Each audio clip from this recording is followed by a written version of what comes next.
What's up, everybody? On this episode, we're going to do a thorough review on what more Israel can do to achieve peace. We often hear from both sides that peace is in the hands of the other side, that there's nothing we can do, it's all in their hands. Well, in fact, there's a whole lot both sides can do. Today, we're going to talk about what Israel can do. In the next episode, we'll talk about what Palestine can do. So, if we look at generally how it's seen in Israeli society, Israelis believe that we've tried for peace on multiple occasions and it's constantly rejected, and that Palestinians will never accept our right to exist. And there's truth to that. There has never been an overwhelming majority of Palestinians that have accepted Israel's right to exist. During the Oslo Accords, we had a record of Palestinians supporting Israel's right to exist at around 50%. That today is 25%, right? Now, this, in a sense, can give us despair. Look, public opinion is going in the wrong direction, and that is true. Both populations have become more radicalized the past few decades. But just as public opinion can change in one direction, it could change in the other direction. So the fact that public opinion is constantly changing should not give us despair. In fact, it should give us hope that given the right conditions, people's opinions will change in a positive direction. And this is really how we need to look at it. How can Israel act in a way that will make it easier for Palestinians to accept Israel's right to exist? And Israel in its current form is extremely hard for Palestinians to accept. We are viewed as this evil entity, one that must be destroyed. And if you look at Palestinians' experience with Israel, it very much affirms this viewpoint of theirs. So a lot of it comes down to A, giving Palestinians hope that a future Palestinian state is possible, and B, having the interactions Palestinians have with the state of Israel or with Israelis is one that is positive. Currently, we don't do either. So Israel needs to come out with a comprehensive plan towards Palestinian statehood or some form of Palestinian self-determination that is viewed as just for Palestinians.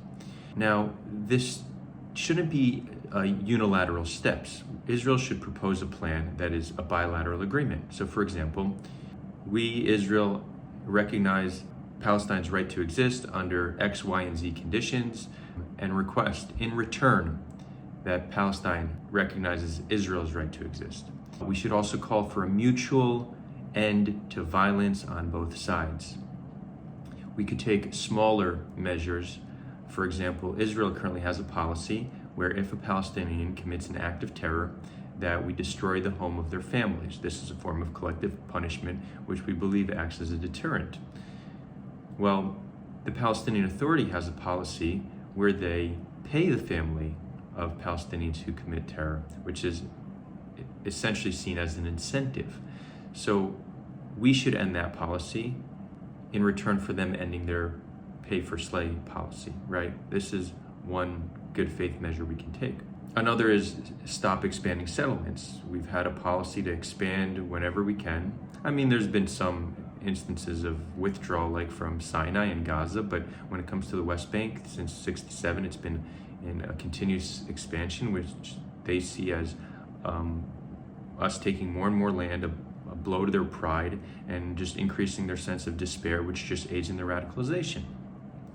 Additionally, we could orient our population towards peace by recognizing the Palestinian narrative, by teaching about the Palestinian narrative in our schools, by teaching our citizens Arabic, making us a more natural part of the Middle East. It's very hard to make peace with a population that you cannot even speak with.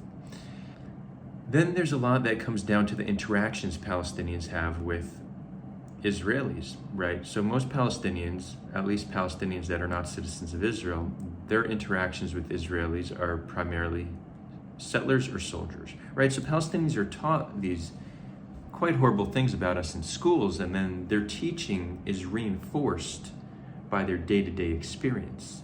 They interact with settlers and soldiers, neither of whom treat them with dignity and respect. For the most part, there are instances. I served in the West Bank in the IDF. I never treated Palestinians disrespectfully, but I saw how my fellow soldiers did, and there's a culture of, I wouldn't even call it hate. Sure, there's some hate, but just disregard, seeing them as less, treating them as unequals, very demeaning behavior, which certainly takes a toll. So as long as we need security in the West Bank, right? So some would suggest let's just withdraw all of the citizens from the West Bank. That's around 500,000 people who are heavily armed. Not only do I personally view it as an injustice to need to uproot people from their homes, just how 20% of Israel's population are Palestinian citizens. I think a just solution would allow Jews to live anywhere they want in the land and vice versa. So I'm looking at solutions that don't require uprooting people from their homes, not only because it's unjust, but B, it would likely be bloody. It's a very radical and armed population. They have no intention of leaving. So let's assume they're staying. Well, if they're staying, there needs to be a security apparatus keeping them safe. The problem is, our security apparatus, the IDF, is seen to them as protectors, but to Palestinians, it's seen as oppressors. How can we change this dynamic? Well, maybe we replace the IDF with a peacekeeping force of Israelis and Palestinians who are highly trained and treat all people living on the land with dignity and respect. They speak fluent Arabic, so they can communicate well with the Palestinians there. And Palestinians see this force as protectors, right? So now you have a paradigm shift where Palestinians are interacting with Israelis in a way that is positive. It starts to give them a different impression of Israelis. And Israel needs to crack down on settler violence and abuse. If a settler does anything to harm a Palestinian, they need to be held accountable. In fact, we should treat settlers committing acts of terror the same as we treat Palestinians committing acts of terror. Equality across the board, and that will go a long way. These are all things that change the dynamic between us. It gets Palestinians to not see us as the villain, but rather as a potential friend and ally and protector. And it gives them hope and a path towards statehood. These are all relatively small and actionable steps we can take. Yeah, the peacekeeping force would take a little bit more work, but that's certainly possible. This would create a whole world of difference.